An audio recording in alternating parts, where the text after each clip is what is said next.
People often feel conflicted about praying or visualizing for personal luxuries such as new car or material success.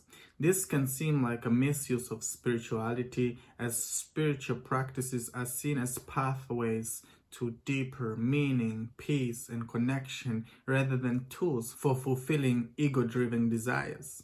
The idea of seeking material comforts through prayer may feel trivial when there are broader, more significant issues in the world.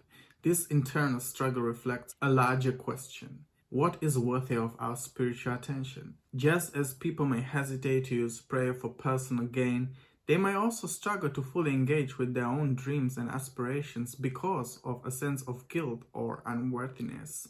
They fear that focusing on their own desires could be seen as selfish, indulgent, or disconnected from the world's greater needs.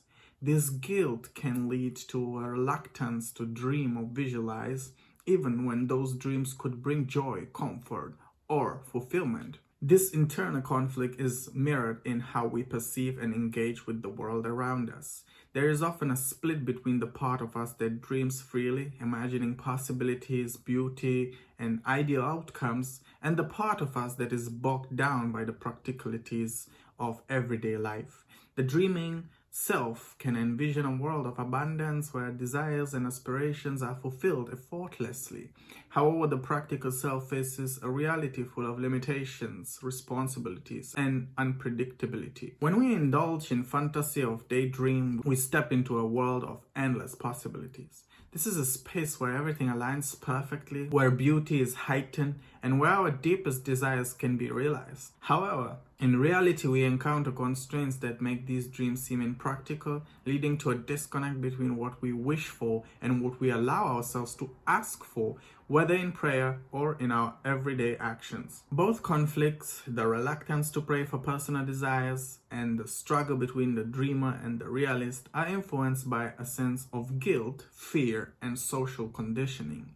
There is a fear of appearing selfish or shallow, as if seeking joy, comfort, or even luxury might mean neglecting deeper values or responsibilities. This guilt can stem from cultural or religious teachings that emphasize selflessness, detachment, or the prioritization of the need of others over oneself. Similarly, the mind's practical side might dismiss dreams as impractical or naive, reinforcing a belief that our desires are not valid or important.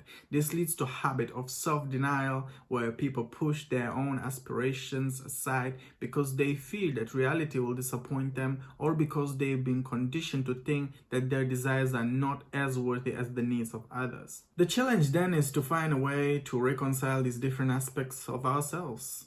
How can we pray for our own happiness or visualize personal success without feeling like we're misusing spiritual practices?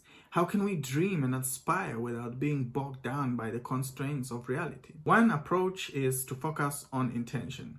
When our desires come from a place of genuine joy, comfort, and freedom rather than ego-driven validation, they can be more easily integrated into our spiritual practices. We can pray for peace, for fulfillment, or for experiences that uplift us rather than specific material outcomes. This allows us to connect with our aspirations in a way that feels more aligned with spiritual values, even if it sometimes leads to the fulfillment of material desires. We can bridge the gap between the dreamer and the realist by practicing mindfulness and presence.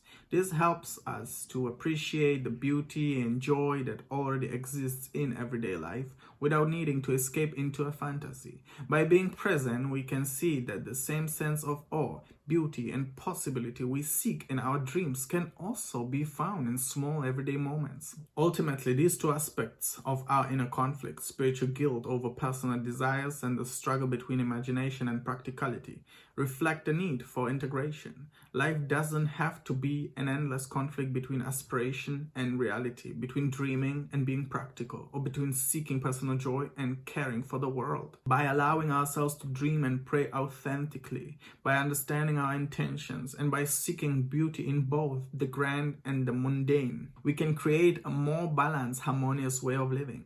This is about embracing all parts of the self, acknowledging that it's okay to want to dream, to pray for nice things, and at the same time to stay grounded, mindful, and aware of the broader context of life. At its core, this is about learning to balance different parts of ourselves. We can find a way to dream without guilt, to be practical without losing sight of possibility, and to use spiritual practices in a way that honors both our personal desires and a sense of broader connection. In doing so, we allow both the dreamer and the realist, the spiritual and the material, to coexist peacefully, bringing a little more harmony and fulfillment into our lives.